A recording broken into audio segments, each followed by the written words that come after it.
Olá, aluno Master, tudo bem? Professor Cláudio, aula de História. Vamos trabalhar a Idade Média Oriental. Essa Idade Média, ela tem início com a queda do Império Romano do Ocidente. E a Idade Média Oriental a gente vai focar em cima do Império Romano do Oriente, com a sua localização em Constantinopla, ou Bizâncio, hoje atual Turquia. Tá certo? Você pode acompanhar a nossa aula através do livro 3, aluno do primeiro ano, tá certo? E no final a gente vai ter uma atividade que nós vamos passar para você, tá certo? O Império Romano do Oriente, ele também é conhecido pelo livro de vocês, é apontado pelo livro de vocês como guardião, o Império Guardião. Por que motivo? Porque ele vai, durante a Idade Média, ele vai fornecer e viver a filosofia, tá certo? Na montagem das ideias da cristologia, ou seja, da ideia da formação da igreja, seja ela em Roma, porque temos um contato com Roma aí, com a questão do Papa, ou seja ela através do patriarcado presente na igreja em Bizâncio, em Constantinopla, ok? Também nela é construída a ideia de cesaropapismo. Que nome comprido, né? Cesaropapismo. O que é cesaropapismo? É a junção de duas palavras, César e Papa. César, o líder político, né? O líder do império, né? E papismo vem de Papa, o líder espiritual, tá certo? Ou seja, o cesaropapismo é a ideia de um grande líder que ele unifica a política terrena com a política transcendente, a política da alma espiritual, ok?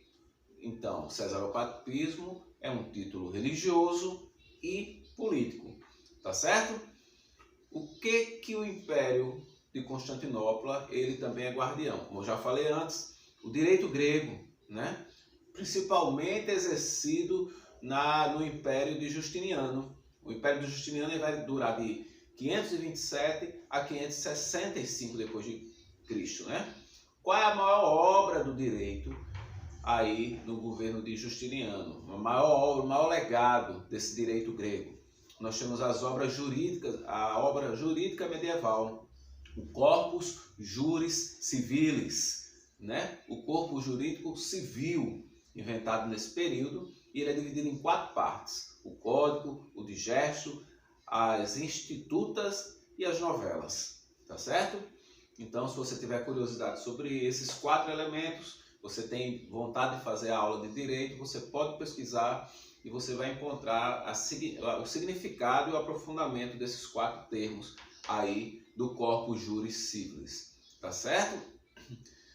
Será esse exercício do direito e da filosofia criará um debate entre bispos e patriarcas. Os patriarcas têm a mesma função do papado, né? Por meio dessa filosofia romana, filosofia com ideias formadas, né, absorvidas da cultura grega, não é? Que fundamentarão a teologia cristã, tá certo? Ela é a base da teologia cristã da época, né? Então, nesse período aí também, tá certo? Nós temos o retorno da cidade, ela deixa de ser Constantinopla e ela volta a ser chamada de Bizâncio.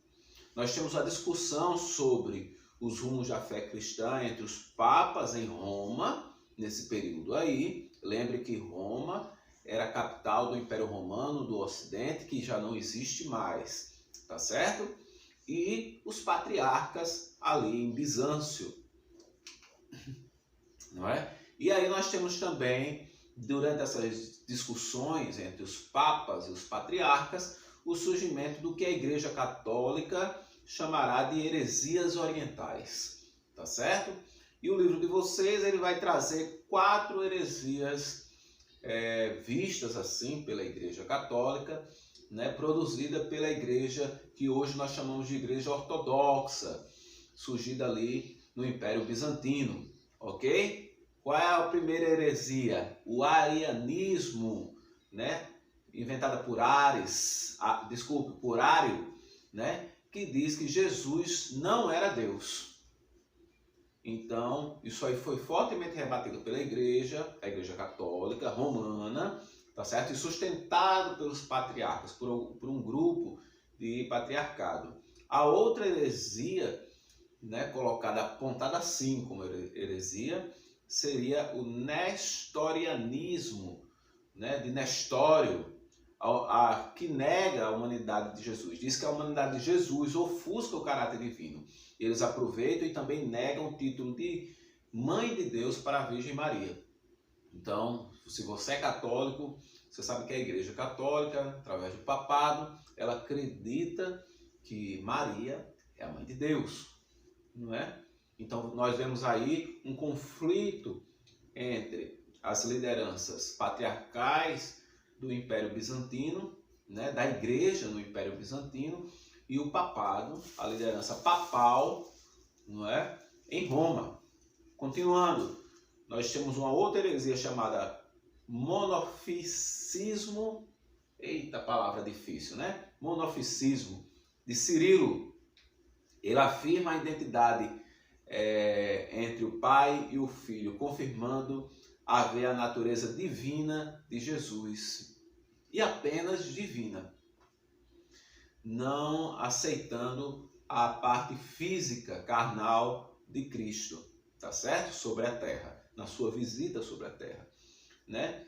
E o movimento iconoclasta, exercido muito durante o imperador Leão III. E o que é o movimento iconoclasta?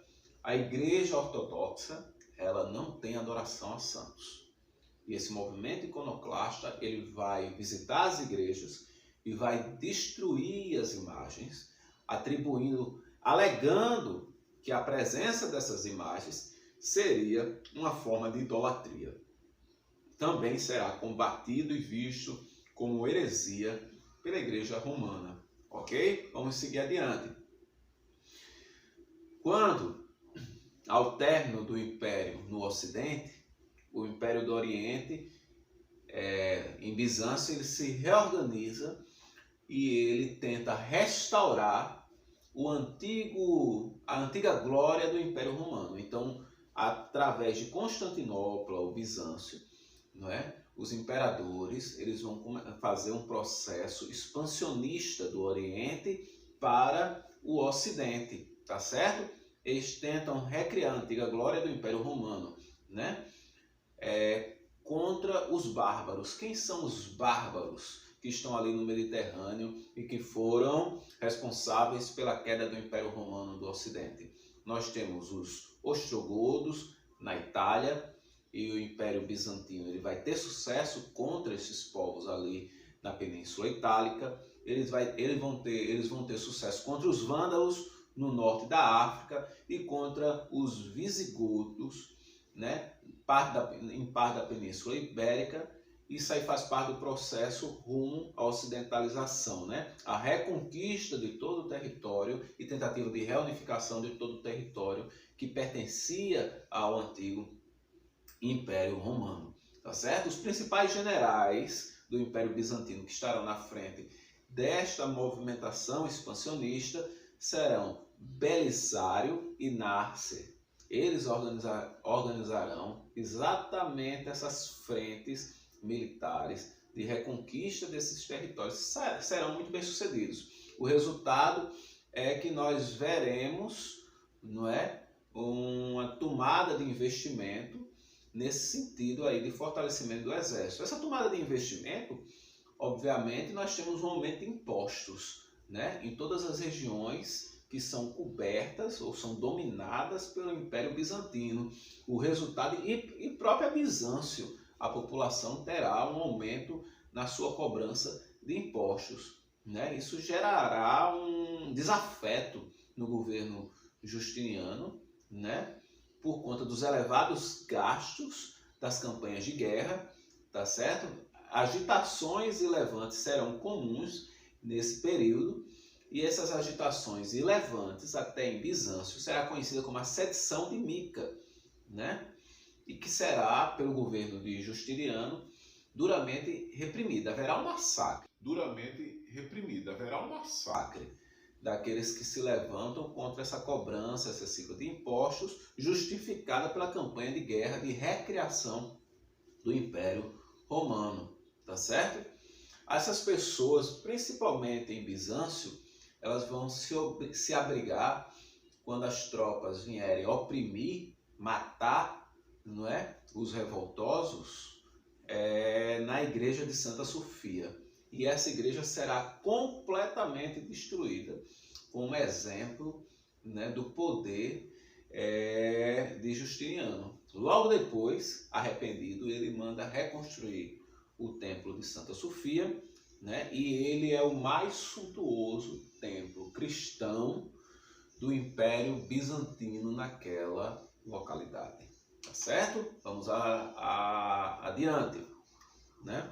Depois desse processo expansionista, assim como todos os outros processos expansionistas que nós estudamos na Antiguidade, nós temos o declínio do Império Bizantino. Tá certo? O ponto inicial desse declínio é a morte de Justiniano, não é? Outro elemento são o avanço islâmico através da jihad, né? Que é a propagação da ideia do islamismo através da Guerra Santa e tudo mais, e nós vamos nos aprofundar na próxima aula, tá certo? As disputas dentro do próprio Império Bizantino, as disputas palacianas, né? E estendendo essas disputas palacianas, nós temos também a questão que foi posta em xeque da autoridade dos patriarcas, não é? E agora por que essa autoridade patriarcal, né, que é bem parecida com a papal, é colocada em xeque, né? Ela vai perder espaço. Ela perde espaço porque um patriarca chamado Miguel de Celulário, tá certo? Ele vai naquelas discussões que geraram as heresias, né, vistas assim pela Igreja Católica Romana, né, em relação a algumas posturas da igreja ali em Bizâncio, né, em Constantinopla, Miguel, né, de Celulário, ele vai romper com o papado, ele não vai reconhecer mais a autoridade e nem o poder de influência, né, da Igreja Católica Apostólica Romana, tá certo? Então, esse momento de ruptura que vai ocorrer em ambas as partes, no momento que ele rompe com a Igreja Romana, não reconhece a posição e a infalibilidade papal e passa a dizer que infalível, né, só vem de Constantinopla, só vem do patriarcado nas questões religiosas, né, na mesma medida a Igreja Católica ela vai romper em Roma com a autoridade e questionar e não aceitar mais a autoridade nem a opinião da igreja ali em Constantinopla, tá certo? Em Bizâncio.